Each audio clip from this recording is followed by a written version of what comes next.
As an ordinary citizen, Gimalo is here. When they tell us to plan for the rainy season, I'll probably get out there, buy rain boots, buy raincoats.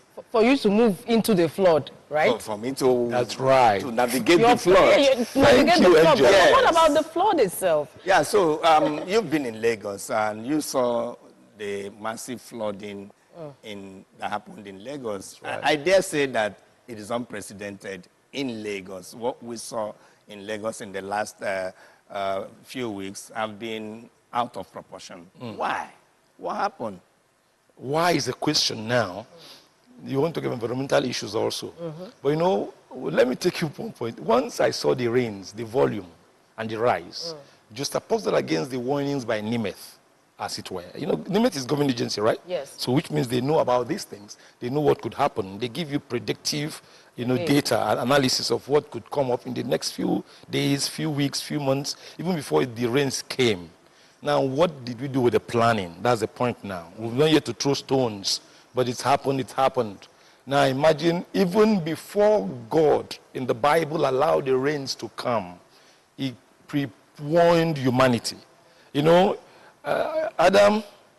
Noah, build me an ark because the heavens will open its windows. The earth will bring forth the fountains. There will be so much of water you've not seen before. So you could float over water. I think you should be a marine engineer also. So we know that. So that tells you what planning does. I mean, that's God's nature. Yes. It's like if I saw in the Bible, Proverbs 21:31, it says, the horse is prepared against the day of battle. Safeties of the Lord. So, in as much as safeties of the Lord, he expects you to prepare your war horse against the day of battle. And so when you're talking about, in a case like this, it's not, okay, 2012 was one of the worst cases we had of flood in Nigeria, throughout Nigeria. And we also attributed that to the fact that the Ladu Dam from Cameroon was let open. And so the waters added to all that. The environmental scientist in Abuja also mentioned that. Oh, yes. He mentioned the Abuja Dam. He will join this conversation. Oh, beautiful. We just want to bring you into the conversation. It cuts across board like that. And so in 2025, just last year, the Mokwa incident happened. So much of flood levels, over 500 people dying. Yes. Fatality is so high like that. And the government cannot say they are not listening. It's not rocket science. There are countries, I can tell you, where they have lower sea levels, below sea level issues like Lagos is, and they've done things. Like in the Graving Dock. The ones you call sinking cities. Sinking, exactly. Which so. Lagos is among. Which Lagos is among. But what? So you can't just, Bar Beach one time was a very serious jeopardizing area. Until the government came on and did that retention stuff and pushed the bit back so you can have some safety along that line. In some countries in the world, they actually do deep underground tunnels. Yes, Japan. Yes, in Japan, exactly. I do want to deep underground tunnels, so that all the waters will go right under and a huge centrifugal pump or something will dump it back to the sea. I haven't done it. If I take you to a dry dock, a typical dry dock, you know what it means. The dry dock at a dockyard is built to take in big ships. And the way they build it, they call it graving dock, right into the water, into the sea. Floor it off and put a mighty gate. So which means that if you're inside the graving dock, you're actually inside the sea. But the gate is holding back the water. So when a ship needs to come into the graving dock, the gate is lifted and water comes in gently and fills up that graving dock space. Then the ship will sail in, you close the door and pump out the water. It becomes dry land so they could walk under the ship. I want to give us a scenario to things you can do to always keep a dry surface. And not before we get to the environmental issues or what could cause flooding, other than the volume. We're going to go into talk of solutions, but you want to know the problems, what causes that. It's not good to have a singular narrative. I can tell you individuals cause it, people, in fact, it's annoying. If you are a professional, even if you're not a professional, you're driving behind some big vehicles that you presuppose should be owned by educated people or enlightened people. Somebody is drinking and throwing PET bottles through the window onto we saw one video. Onto road. We saw a video now. The drainage was filled with plastic bottles to the brim. to the brim. And these things are part of what we are looking at as causes. But let's bring back the environmental scientists. Before Gimalo takes over the floor. Adebi Aika, you're still with us out there in Abuja. The marine expert has corroborated all that you told us earlier about planning, and has also said NIMET as a government agency warns That's right. ahead. That's right. Now, what do we do with that warning? Ike, let's talk about urban development. Is urban development, should it be a contributing factor to problems of flooding? I want to stay in Lagos, for instance. I want to use Lagos incident, for instance. If urban development happens, it should happen. Part of the planning is how do you Deal with care expanding, that's of right. the expansion and the population, including The buildings. issue in Lagos is partly the Nigerian factor. Like the marine engineer said, what he was talking about is what we call spongy. The poor urban development is one of the root causes of the flooding in Lagos. Poor urban development. And I will give you instances. Lagos is about, if you look at it, we have about 90% wetland in Lagos. And that wetland is a kind of buffer between the sea and the mainland. And it absorbs, because it's made up of marshes, it absorbs water, retains water. It prevents flooding. Now, if you go and build on wet land and call it development without mitigating the adverse effects, you have flooding. Remember, geographically, naturally, Lagos is a flat land.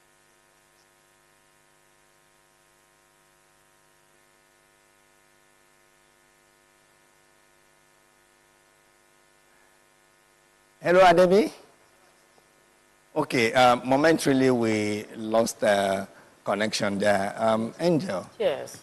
You have here the marine engineer. Yes. And he has and a safety expert. And safety expert. And I was going to ask him. I said I would ask him what the GI attached to your name. Okay. What is SGI. Yes. SFEGI. What does it mean? There are so many other suffixes you may want to also know. But that one is fellow. Okay. Safer Global Institute.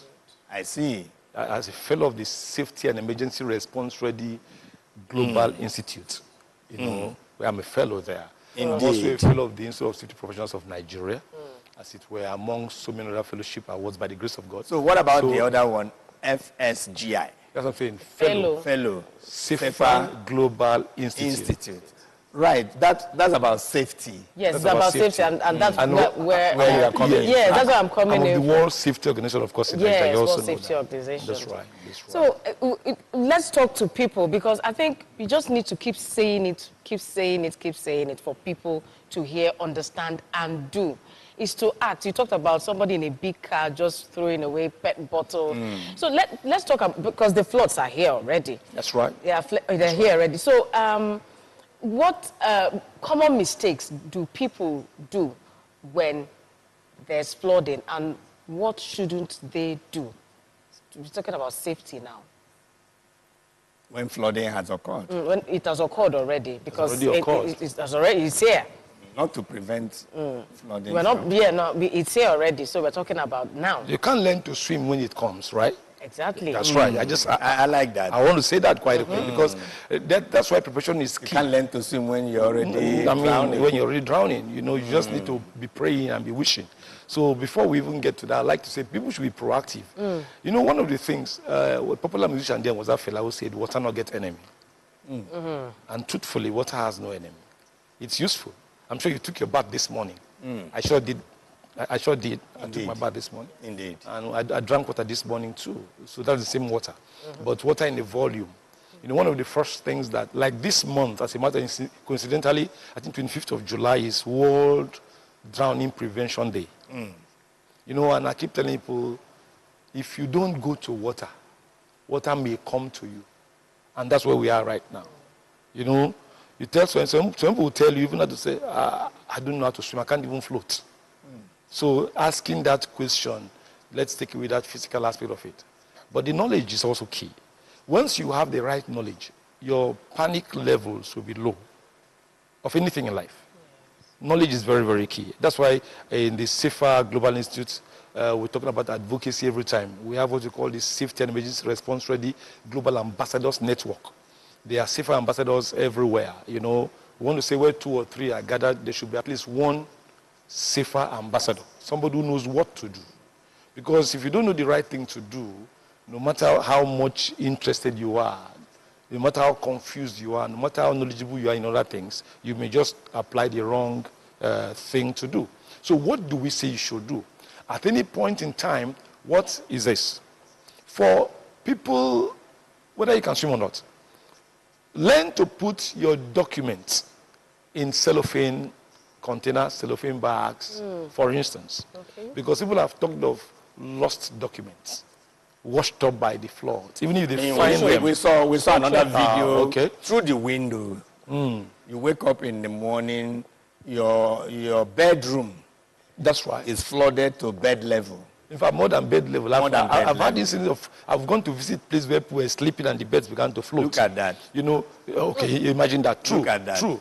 And then don't put things at ground levels. Valuables, electronics, documents, books. Learn to keep things. You know, when we build houses in Nigeria, it's under policy thing, maybe under, we say culture thing. You enter most houses, my dear, you see the entrance to the main house into the living room is one door.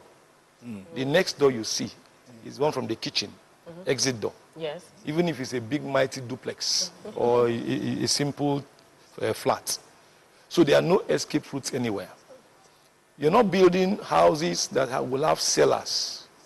You don't have bunkers. You don't have special rooms created, anti-flooding, because we are just blessed in this country. In countries where you have earthquakes and such natural disasters, they make adequate preparations for those things. So that even when it comes, my friend called me once, you know, say, I'm hungry with you, you didn't call me. I said, what? Staying in Lekki there, water came in. He had to run to the top, the duplex. The whole ground was flooded. Vehicles in the compound were submerged. She could not even leave the house at all. That's in the Lekki area. You know, and then you need boats to come out. It's like a joke, but we need boats to come out. Now, and that's kind of what we're talking about now. You need to be prepared ahead of time. But when it has come, if you're not hydrophilic, you'll be hydrophobia. You know, you'll be hydrophobic rather. And being hydrophobic means you are afraid of water on its own. So people are afraid of water in a bathtub, to even take a bath in a bathtub. I can tell you that. But when you are hydrophilic, you have affinity with water. Even if you see it come as a flood, you know what to do. You know how to step onto it. You know how to even try to rescue others. Exactly. You know, we've had cases of people, like the case we had of a young man a few years ago who went into the river rescuing people because he could swim. He ended up dying of exhaustion himself. Oh, dear. You know, you rescued them over 40-something people. So knowing what safety issues they are will enable you really, you know, take the right action when it occurs. Indeed. Just advancing this conversation, and as we begin to wind down on it, let's look at solutions and where do we pin those solutions. Let's bring you back in here as an environmental scientist. Let's talk about flood-resilient communities. I mean, these things happen. The rains must come, you Yes. know, but how resilient is your community? We cannot totally exonerate government here. We cannot totally exonerate government here. Am I correct to say that? Yes. Yeah, so what? Yes, go ahead. You cannot totally exonerate because first of all, the primary function of government is protection of life and property. And this flooding is part of it. Now, in certain communities, let us Lagos, for instance.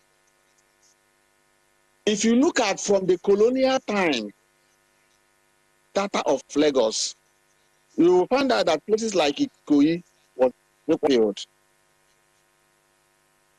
Now, as a result of this sampling, there were precautionary measures taken. How do we follow up? Government is a so that the good laws that were laid are being followed, and we don't otherwise bring in or cause situations that bring back the effect of certain actions that were taken before. Now, most governments look at to generate revenue. Generation of revenue is very important. That is why they grant all kinds of housing estates and otherwise, because incomes are flowing without looking at the adverse effects that to the environment. Now, for a community or a people to be resilient, or let me tell you, people have to be healthy. We are talking about the issue of Lagos flooding now. After this flooding now, everyone moves back. Actions are not taken. That this flooding about situation where sewage is coming, moving around with the water and otherwise. So are fungus. In a same environment, that is issue. In fact, water analysis are being done to know whether there is any cholera or whatever, so that you don't have an epidemic or any after this situation. Soil samples are taken. We are never proactive. Never. And let me tell you, it's only in this country that I see, let me tell you, if you are talking about this environmental thing, about microbiologists coming in, zoology, botanists coming in, engineers, water engineers, electrical, all of them coming together to give us the same environment. But sometimes they cannot come together. Some people are even saying that these things are not necessary.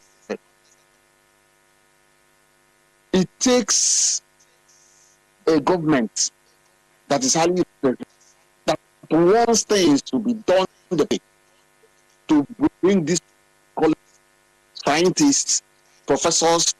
There are a plethora of projects in certain universities that if we can have some of these problems are solved. But we don't look that way because we don't put money on research. Indeed, Ike. As an environmental scientist, you sure understand these things. And we also have a marine engineer right now. Let's invite our viewers. Let's also hear and get some eyewitness accounts of the flooding. Wherever you're watching us, if flooding happens in your area, call us, talk to us, tell us why, and tell us what has been done or what should be done. Like we are now, seeking solutions. We are seeking solutions right now because it's not palatable. What we are seeing on the screen is not palatable. I saw a video of a market market women water is at their waist level. Sitting there and doing their business. What That's the choice do funnest they thing. have? Sitting there and doing their businesses. Now, I wonder if government sees these things, how do government respond? That's what the environmental scientist is talking about. Mitigating against this situation. Because next year... What about the communities themselves? Yeah, so how do we marry all of this? Somebody is not saving you. What are you doing yourself to mitigate this? If the government is not answering you, we're talking about parents, we're talking about children.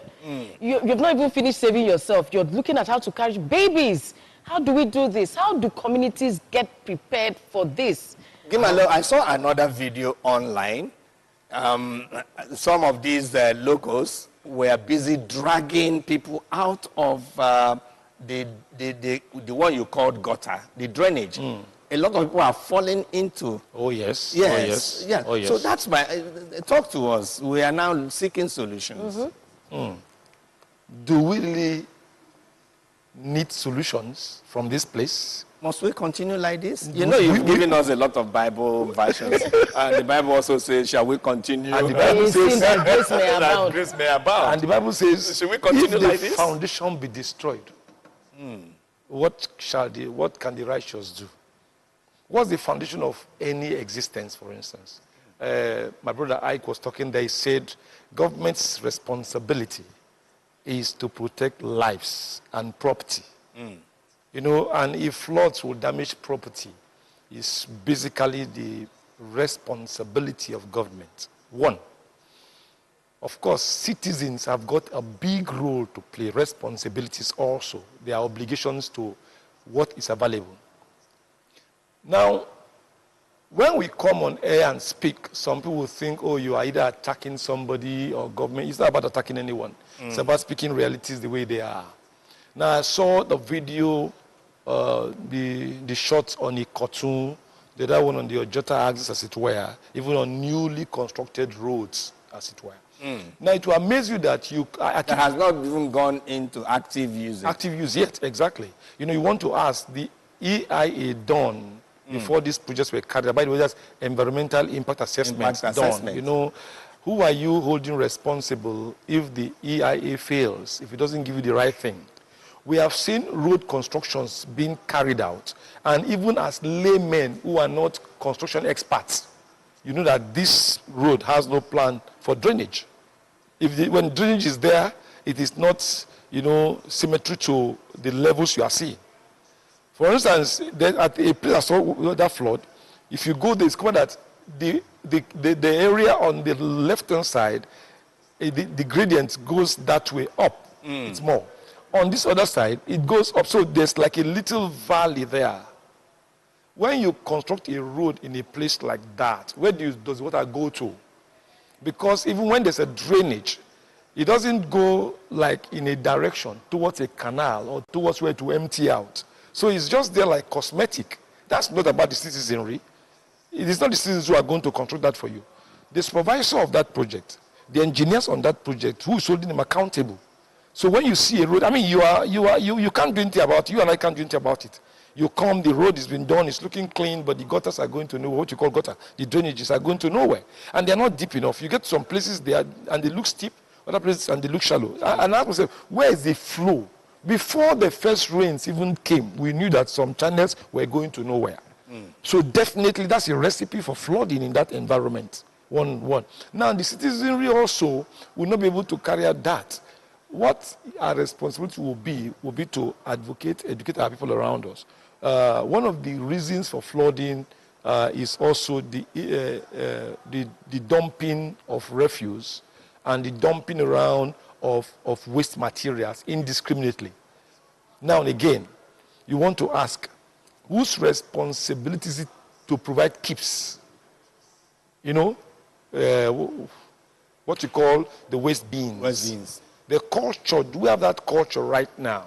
I remember during the military era, we had war against indiscipline. Right? It was so strong that if you dropped a piece of paper, you don't need the police or any agency. A fellow Nigerian beside you will tap you to pick it up. I still do it till now. Yes. Pick it up and please dispose it properly. You eat some things in your car, you must put, in fact, vehicles must have waste bins in them. They inspect that. If you don't have it, you're already guilty of breaching environmental principle, laws, as it were. So you need to be able to dispose of these things properly. Now, what do you find around us? Unfortunately so. You have smelling environments because wastes are dumped in places and they are not being picked up. I don't know whether those places are designated places or not. The floods have come to meet us there. And the waste materials dumped along the roads, major roads, is already environmental hazard on its own. And the waters come, wash away what has been kept as waste to be picked up by the agency that ought to pick it up on time and every time. Now, the policy was there that every household was given a bag, a waste disposal bag, and we paid for them. Yes. And then you're supposed to put your waste in there, keep it outside at the collection points. Before the next morning, before the day runs out, it's taken away. But when you dump it there, they don't come to pick it. Even when you are passing by and you see it's dumped there, whatever trash you have, you also drop it there. Have you been there. to Igondo? You know. Have you been to Igondo? Oh my God. So That everything stretch. is settling into the market where people buy food. That expressway, We're talking about health now. expressway is filled up with. Recently, I see them making efforts trying to remove them, and as they are removing some parts, they are taking video to show that we are working. I mean, it's not about It's not about reports right it's now. not cosmetic show. If it's clean, it's clean. We see it. And then I did ask some people, and they said, "Oh, they are no longer dump sites around Lagos. I don't know how true it is. I've not asked the government. They go to Badagry. It takes them a long time. Or they take the waste, all the trucks, and they are lined up there trying to dispose of what they have picked, so they can't come back to pick some more." That's not about the citizenry now. You can't. You and I cannot It's enforce evident. that. We see that in Ojota dump site. Vehicles lined up to with- dispose. yeah, and they are not cannot disposing dispose. So if directly. they don't dispose, the turnaround time becomes affected because they can't return to go and pick more waste. Doc, we also involved the public, social media, on a social media poll. You know, beautiful. We sampled people's opinion through the polls. We asked questions and we asked people to respond. And the simple question we asked here is, what do you think is the biggest cause of flooding in Nigeria? Now, look at the responses. Look at the responses.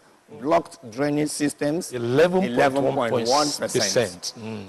Poor urban planning, 33.3%. That's quite high. And I thought that's on the high side. High side. Heavy, just like the environmental scientists in That's right. Abuja said, That's right. heavy rainfall and climate, another 11.1%. But look at this, poor waste disposal habit, 44.4%. I ask you. But I dare say that I can also add all of the above. All of the above. But I ask you, the last one, poor waste disposal habits. Why are you pinning it on?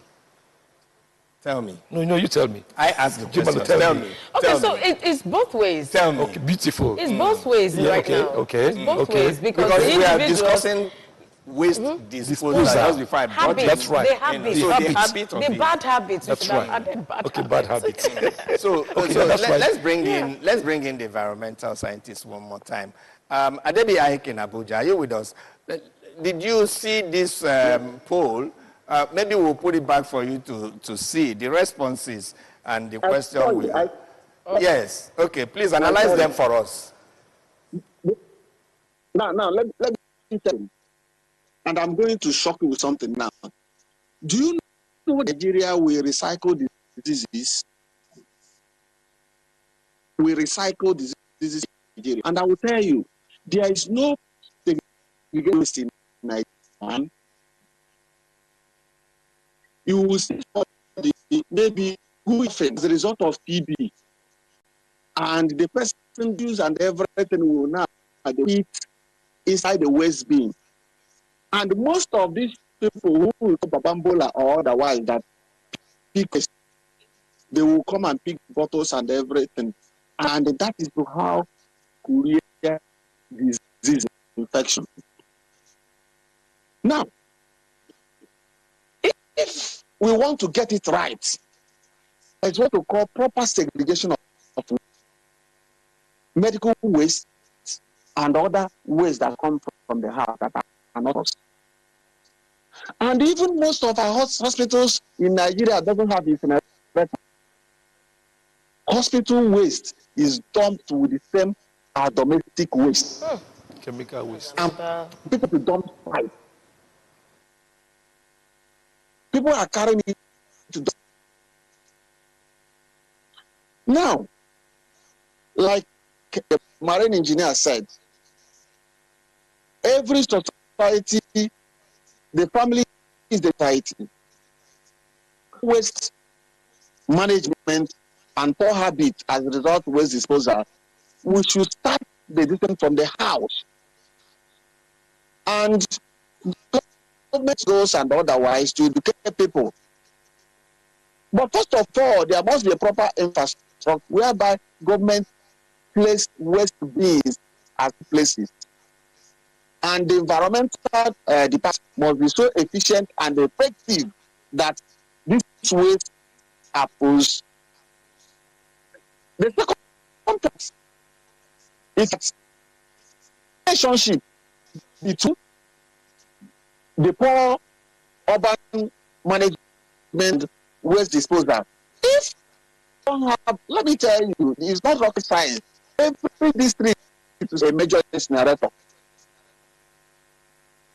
whereby waste is and incinerated. You need to drive a long distance. Like if you have industrial incinerators, maybe 10 districts in Lagos, all the issues will be settled.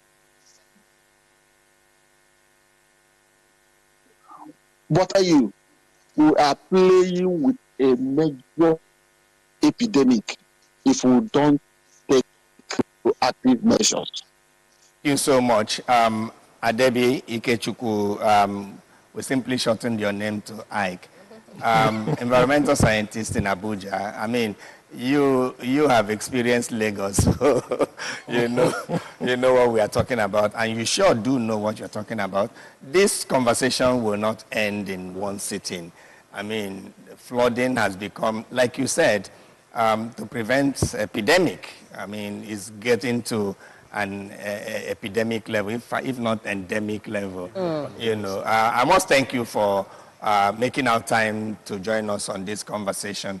We will sure continue to look at all the sides and all the angles concerning this disaster that is happening in Nigeria year in, year out. Every July, August, September, October, Nigerians get into this. Thank you so much, Debbie Ike, environmental scientist joining us from Abuja.